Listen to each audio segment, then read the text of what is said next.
Hello, everyone. You thought this was just for the Oscars? No, no, no. Welcome to a bigger bite where we take a deeper dive into some of the biggest films of the year. Once again, I am Matt, and I am glad to be back with this crew right here. We got Nick, we got Amarú, and we got Katie, and we are here to talk to you about Freaky Tales, the new anthology film from Lionsgate.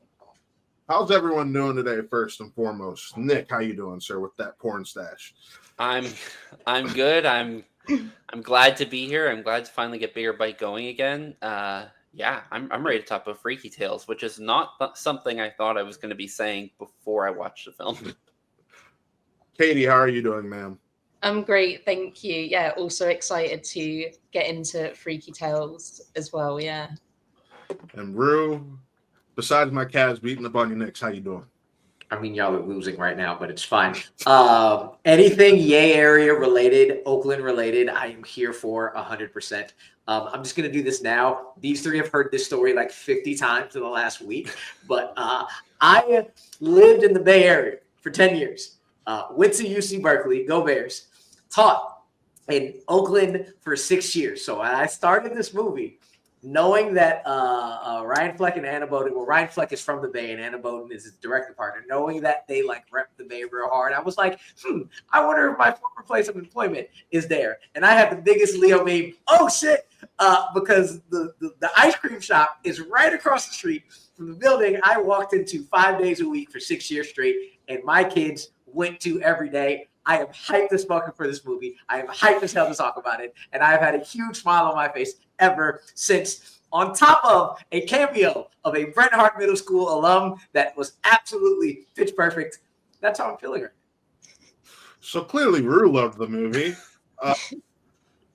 But no, I will say this. I did not know what I was getting into. We're talking about an anthology film. Let me be upfront. Personally, I have issues with anthology.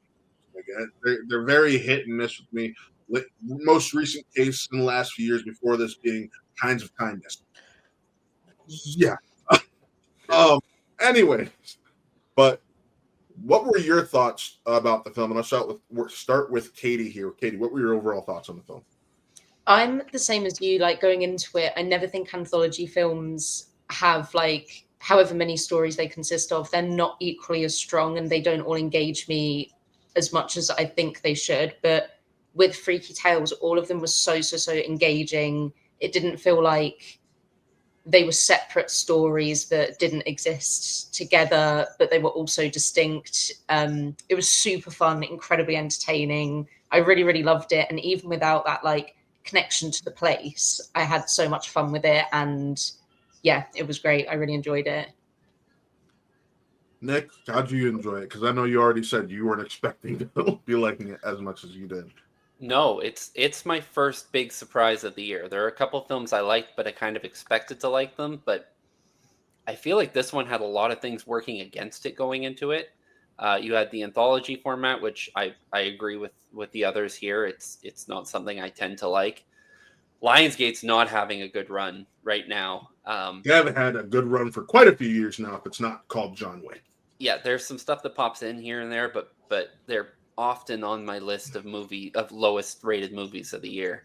And something we've been talking about with the Bitesize team is the oversaturation of Pedro Pascal and worrying that we're going to get just a little bit too much of him because they're putting him in too many projects and things like that. So I was hesitant, and I certainly wasn't expecting it to be one of my favorite films of the year, but it is. When I went down to write my review, which you can see on bitesizebreakdown.com, the only word that came to my mind as I watched this film was it's just a vibe. It's straight up vibes. Like you feel it. You're watching it, but like you just feel it. And I thought that was so cool about this film in particular. And once again, I also have no connection to the Oakland area, so. I mean, that's what Oakland. I'm just that. That's what Oakland does. 100%. That's what Oakland does. First and foremost, there will never be too much Pedro Pascal. Agreed. I don't know what you're talking about. Put him in all the things. So him and Oscar Isaac, they could just be in everything. from here on out Agreed. if they want to. That would be a beautiful, beautiful thing for me. But that's bias aside, like putting my bias aside, as a film, this is a really, really solidly put together feeling film. Like that's what it is. That's what the vibes y'all got. It, like, the performances were great. The stories were all intriguing. I do have an order, but the order of the anthologies are not like, they're not too far from each other. There was a couple of performances I was extremely surprised about. I was really, really happy to see. But bias coming back into it, in my review, if you ever live or experience Oakland for a really, really long time, yes, there is the stigma that goes with that place, and it is a legitimate stigma that place is kind of dangerous. You got to know where you got to be. But if you are able to, and millions of people are able to do it, live a life there, there is this feeling of home and just community and resilience and just culture that like emanates through everybody. And it's not just Black culture, it's art culture. Mm-hmm. There is a current movie culture that they're really trying to build right now. Anna Boden and Ryan Fleck are in this group that was started by Rafael Casal and David Diggs. They're starting a Bay Area Blacklist. You know, like the Blacklist in the industry, like the best screenplays that haven't been made yet. They are making a Bay Area Blacklist. They're trying to build that up. And there's a big dance community. There's a big museum community. It's just a vibe that just takes hold of you and never lets go. And this movie encompasses that feeling to a T. I said, if you ever wanted a visual representation of what Oakland is, the good, the bad, the ugly, the beautiful, this movie is 100% it. Because the amount of different cultures, the amount of different stories you see, the amount of different everything, but also the foundation of the Black Panthers and hip hop and hyphy music is still within everybody. This is what this film is, and it just took me back to one of my favorite places in this country. And again, seeing places I've actually like been at, it just. My heart is like huge. I absolutely love this film, and so glad people who are not from Oakland or haven't lived from Oakland also felt that same kind of community. No, and community was the big thing I felt watching this film. And I mean, Nick mentioned vibes. What I loved about it was that each individual anthology or each individual film within the film had its own vibe, but still fit the overall vibe. I love the punk vibe we opened up with, followed by what seemed to be the video, the home movie vibe, because it starts off with just like, you know, when you pause a VHS back in the day and you had that little bit of static, and then you get Pedro going, and then he's going to a video store, and I was like, oh, that's just cool. And the performance by Dominique Thorne, who I loved her in Wakanda Forever. I know some people vary on her performance. I personally loved her. I'm looking forward to her in Ironheart. She was great. Like, and Normani, who played Entice, she was great. That probably might have been my favorite story. But it was just so fun and different, and it just encapsulated what a special time that era was in the city, and that's what really vibed with me. Ru, I'm going to go back to you real quick. What were some of your favorite performances in the film? Normani was the one that surprised me. Like, I continuously forget what Normani looks like, even though I know who she is. And I was like, man, she looks familiar, but she's doing really well. And I saw Normani in the credits. I was like, oh, she like did really, really damn well. Pedro is Pedro. And I actually think this is one of the most different performances I've seen from him in a while, that I don't think I can connect to anything else that I've seen him recently. Just and it's kind of like my favorite kind of Pedro, like kind of a villain, kind of a bad guy, but you love him, and he's trying to get like just trying to leave an old life. I really enjoyed that. As much as a shithead as he was, Ben Mendelsohn just does so well at being horrible. Yes, he does. He really, really does really well. And I'm gonna also just send a shout out to Jay Ellis. just taking the role of what's the real life basketball player that he played? Because I'm trying Sleepy to look Floyd. The only Sleepy reason I Floyd, know that thank is because of 2K and Nick and I, or my buddy Nick and I, having an inside joke of who the fuck is Sleepy Floyd. Yeah, him taking the pulp aspect of that and playing that up really well. I'm looking at IMDb, and the way they do it is by appearance. So I'm really having a hard time finding the one guy. DeMario Simba Driver playing Too Short. Too Short. In a movie that Too Short is in and absolutely encapsulating not who Too just Short in, is. Narrating it. Narrating as well. Like you have to, you don't know if you don't know Too Short, the legend of Too Short, that man is God. It's E40, it's Too Short, it's Mac Dre. They're all just like, they walk in anywhere, and Marshawn Lynch, they are getting all the respect everywhere in that place. And to be able to go into a film, rap like him, sound like him, feel like him, but you also have the man there in the same movie speaking, and it doesn't feel like a copy. Bravo, sir. Absolutely bravo. Mm-hmm. No. Well, I'm glad that Rue saved a lot of cast members for the rest of us to talk about. Sorry. But I do want to shout out Jay Ellis because Running Points. I really like seeing range in an actor, and that's exactly what I was going to bring up. His character in this is so different from the charming coach that he plays in Running Point, where he is also one of the standouts to me. Yes. But it was really nice to see him in these kind of dual roles, and it's this year takes an actor that wasn't really on my radar, and I'm now interested in the further work he does because of these two performances, showing that he's got a little bit more range and something that he can lead in. Did y'all really just mention Jay Ellis and didn't mention Insecure, Best by Lawrence? What are y'all doing? Never watched it. Oh, watch it. Sorry. Go see Freaky Tales. What are you doing? Anyway, please go watch Insecure. I don't understand. Anyway, for those who know, he is also very different. Maverick. Very different in this than the actual role people know Jay Ellis in Insecure, also showing more range.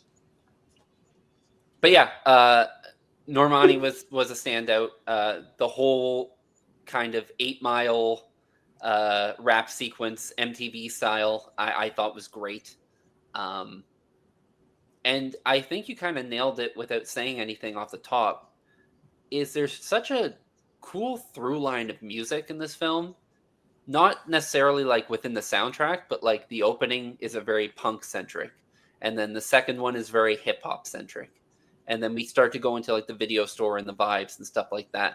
But while you have like an overarching 80s feel throughout the film, you also kind of have like a history of music that they go through with it throughout it too, which I think is a really cool, underrated aspect. And I'm not going to shout out any other actors or characters. So Katie has people to talk about. I feel like I'm going to be laboring the point because I wanted to talk about Jay Ellis because yes, he was fantastic at it, and he was just so great in that role. It was so fun, and I also loved Normani in the film, and I didn't realize that was her first screen role because she's just so charismatic, and she just seems such a natural. I didn't feel like I was watching a pop star kind of cameo in a film. It was such a natural piece of acting. It was really, really great performances. All round, everyone was great, but those are my two standouts. You talked about the music. I do want to shout out the mixtape in Pedro's section was great. Starting with the hype music era and saying, hey, if you're not into hip hop, flip to the old school. That was great. I do want to hear y'all opinions on the first two main characters we get into, because I thought Young Yu and Jack Champion and their relationship really, really carried that first section. Well, Nick can vouch for this real quick. One of the first things I said to him was, "Oh shit, Jack Champion! I'm a big Jack Champion fan." And starting with punk was interesting, but I get it because that was the early days of punk, and especially you had those neo-Nazis coming on in and wrecking shit, and just fighting back and showing what punk is, and not standing down and standing up. And I just loved that aspect of it. And Jack Champion I don't want to massacre her name. Drew, you want to say that again for me? Ji Young Yu. Ji Young Yu. I hope that's right. I'd rather you massacre it than me.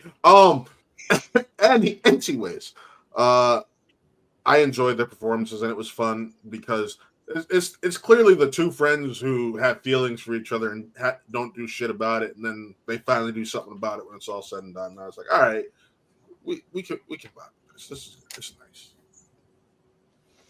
Yeah. Go ahead, Nick. Go ahead. No, yeah, I think they set the tone. Even though the story isn't really about the punk uprising, and that's the other thing that's really interesting in this film is when you're watching it, you don't know for sure that any of these stories are going to congregate. In fact, until you get to Pedro Pascal's character, they feel very segmented. It doesn't feel like these characters are going to interact, these stories are going to line up.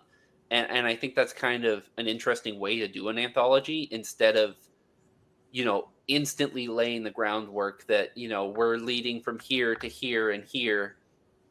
There's some Easter eggs, sure, but you don't realize them until the end of the film. And I thought that was a really kind of clever way to go about the anthology. And then it ends up bringing all of these characters and their stories kind of together in the end. And that wouldn't have happened if we didn't get the opening punk sequence. Katie, your thoughts?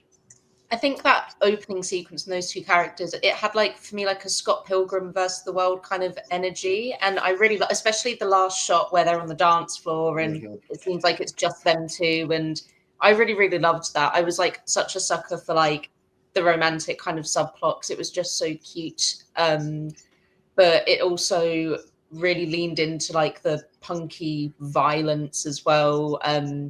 There were great performances. I really enjoyed it, and it did set the tone in a way as well where I was like, okay, they're going to be experimenting a bit. They're going to have fun with different styles and visuals because it was a little experimental with the kind of comic book drawings and stuff. I really enjoyed it. It was really cool. It was a great one to start off with, I think. Yeah, I would agree with that. And I will say, going back to the anthology of it all, I was very glad by the end of it. This is just for lack of a better comparison, because I can only think of one good anthology film that comes to mind, and that's Pulp Fiction. This is closer to Pulp Fiction than it is A Kinds of Kindness, because Pulp Fiction does have those stories that do intercross and mingle, and that's something that I think made that and this more successful. Yeah, I like and it's really it's funny that they basically ended on a really big salute or homage to Tarantino and all the pulp black exploitation kind of movie that Tarantino idolized as well with the hyperviolence. Because I wasn't expecting, I remember seeing the trailer, but I forgot about that aspect, and that last action scene was going to happen. It's oh shit, yeah, they are doing this and setting up the combination of the retro film, but with the futuristic drawings in the beginning and the sci-fi aspects and all of those mixing allowed me to say, oh yeah, this completely shift in style completely fits into this. And I'm going to take it back to Oakland itself. I would assume a lot of people, they hear, okay, we got an anthology series about Oakland. You're thinking hip hop is going to be the thing throughout it. Oakland is very surprising. It is a place where you do not know how many, again, you don't know how many different cultures there are. It's starting with punk. It's oh yeah, Oakland is punk as hell. It is extremely punk. And I loved, so I know, Nick, you said you didn't really catch the connections, but I love that my first connection that I saw was I remember the head nod between Tina, which is Ji Young Yu, and Dominique Thorne's character in their part. So that when she came out, I was like, oh, we're going to get the head nod back between the Asian chick and the black chick and the Asian chick who was with the white dude, because they all fucking hate Nazis. So we should all hate Nazis for sure. And I saw that connection. I was like, this is why I love this movie, and this is why it's hella Oakland, because this is what this place feels like. And so, yeah, I loved all those aspects of it. If I had to, again, I liked all of them. If I had to rank, I think Pedro was probably my favorite anthology, my favorite section. And then I'm probably going to go that opening, then the hip hop one with Too Short, and not because it's not because it's bad, but just because I think it's the least complicated. It's pretty straightforward. Stuff happens to Sleepy's family. Sleepy goes on a rampage. That's probably at the bottom for me. Does anybody like have a ranking that they think they've kind of had for the 4 sections? So funny enough, I would go hip hop, Pedro, Punk, and then finish it off with Sleepy. Like, it was a fun way to end it, but yes, this was just the weakest of the 4 to me. If weak is even a word to say this, but you got to rank it. And that's what's the weakest of the 4, because it's the only thing I can put it up against, and it was still a great way to end. Yeah, I think I'm in between the 2 of you. Oh, go, Katie. No, sorry, Sleepy's going to be on the top for me, definitely. As soon as I finished it, that was what, nice. When I talked to people about it, I'm like, the last one is just insane. I loved it. And then probably the rap duo. And then I'm really, Pedro and the Punk one, I really, really like them both. I find it really hard to like rank them. I just know I had a strong preference for the 4th one and the rap duo. Nice. And I will come in, we'll all have different orders, because I have Chapter 2, the hip hop duo, then I have Pedro, then I have Chapter 4, and then I have the Punk last. So that kind of tells you the quality of the movie. Yeah, just if people are going to connect to all different kinds of things, and like this movie is just overall like I can see, well, like they're definitely like, it's not a perfect movie. There are flaws. There are characters that are like not as in depth, but I think that goes into like how much time you actually get to spend with each of them. Some of the storylines are like really, really straightforward, so you can kind of see what's coming. But again, you said it, Nick. It's vibes. It's a feeling. It's like you can get past all of that because you really connect to every single character and the stories they're going through as you're weaving in and out of it. So, I should also say, because as we're talking about characters, as I've seen little bits of him in different films, there was Your Lucky Day, and then here in this one, and they're bit roles. Your Lucky Day was a big one, but it's sad because I do kind of start to see, I believe this is Angus Cloud's last role, and I do kind of start to see the potential that he wasn't just like the drug dealer guy from Euphoria, that he actually had a little bit of range. Yes, and you get to see like there's a little bit of comedy in his role here, and there's a little bit of like fear in Your Lucky Day, which is a good underrated film to check out. But I'll give him a little bit of a shout out, because it every time I see him, I'm like, this feels like a what could have been situation a little bit. I would disagree with you a little bit, because I thought that the one thing Euphoria did well was show his range. He was always my standout in that show, outside of Zendaya, of course. Like but especially in season 2. Anyways, in his relationship stuff, that was when he started to see the range for sure. Yeah. But anyways, I do want to shout out all the Oakland cameos that they had throughout this. I'm not going to go into. This is spoilers. What am I saying? We can go on. Yeah, I mean, we're going to go into the main one. So yeah. I was about to say, there you have fucking Beast Mode himself, Marshawn Lynch, just real quick as a bus driver. You got Tom Hanks, who is as synonymous with Oakland as he is Cleveland. Bret Hart Middle School alum, Skyline High School alum, Papa Tom Hanks.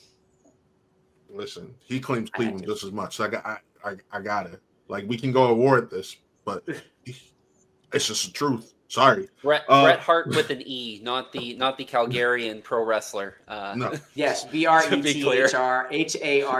Apparently, Bret Hart is a very big thing in the Bay Area. There are like 3 different Bret Hart middle schools in the Bay, but he's the one in Oakland, the one you see in the yellow building in the background.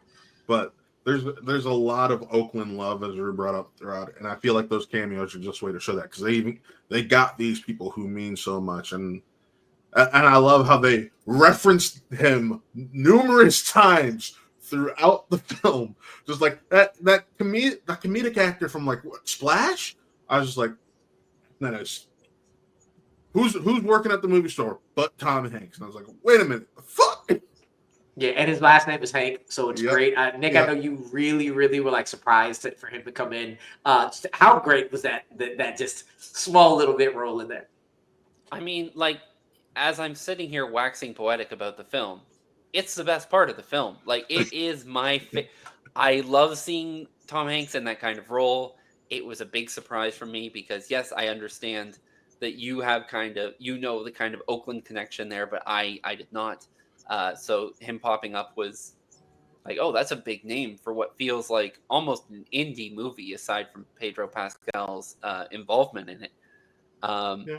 He's great. He's great in this. I even the little bit you get of him in the post credits, just I'll watch a whole movie about that Tom Hanks character. Did he ever give the number one underdog story? No, Or did they he leave didn't. that blank? That thing. I want to know if I like before I came on here. I was like, if I ever get to interview Tom, I'm gonna ask him what would be number one for you, because we left that blank. Yeah, that was a great bit. And just him and Pedro going back and forth, it was beautiful. Katie, what were your thoughts on the cameos? I know that some of them are more so, like the football one would have been Rue and I catching it more so than others, but yeah, there's like, it's a shame because I know so many of them would have just gone over my head. But I still love the film, so it's a testament to how well it did in that aspect. And I didn't know about Tom Hanks being, I assume, from that area. Yes, he is. Yes, he is. I didn't know that, unfortunately. So it was just I put two and two together because of what the film's about, but it was just really fun, unexpected. It was great watching those two just have the oddest, most surreal conversation. And I was also a bit taken aback that he was even in it. So it just seemed even more surreal, but that worked so well in the context of the film for me. So yeah, it was, even though I didn't get it, I got it, so. I mean, it was the second time I was taken aback by Tom Hanks last week. Oh, y'all don't. That also went over his son's music video. Oh, Chet takes everybody aback. Just whatever. Do you mean the star of Running Point? Yes, the star of Running Point. Chet Hanks, his music video, and he's doing Forrest Gump with his daddy, and I was just like, okay. But I wonder if Jay Ellis had something to do with linking up. Maybe, but no. I think we kind of covered this. How about you guys? Yeah, it's final thoughts. It's a vibe. It's a great movie. It's a great representation of Oakland. Like, it was made with love and care and real reverence for a place that has a deep history in a lot of things. A lot of things you don't know, a lot of things you do know. And like, I'm just gonna go back to what I have been saying since I wrote my review. It is the closest thing to a visual representation of the connection you get with that city, that town, because it is the town, that I can think of. And again, I lived there for 10 years. I can't imagine somebody who lived there, grew up there for 50, 60 plus years, just seeing things like that.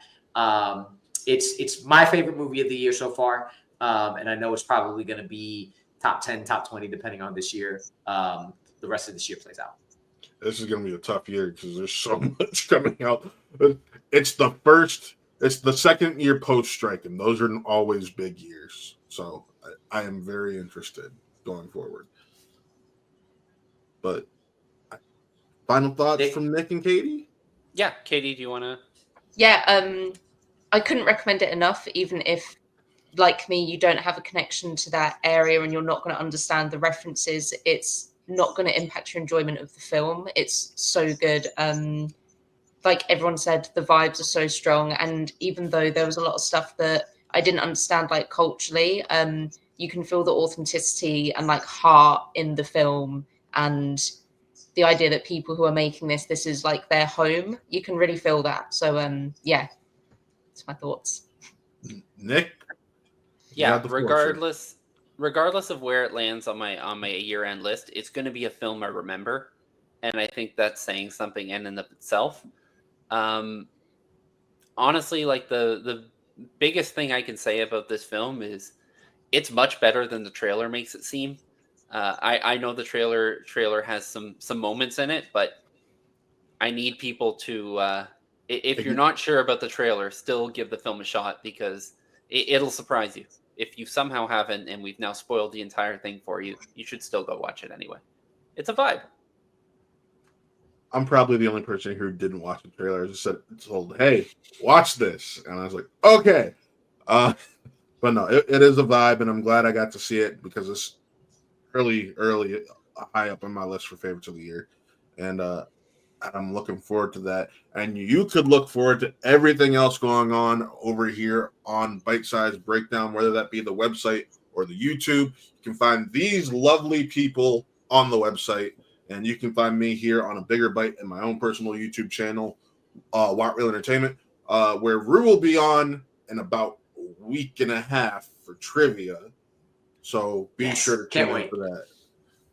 But with that, folks, signing off. I am Matt. That is Nick. That is Katie. And that is Rue. And we will see you next time for a bigger bite. Peace.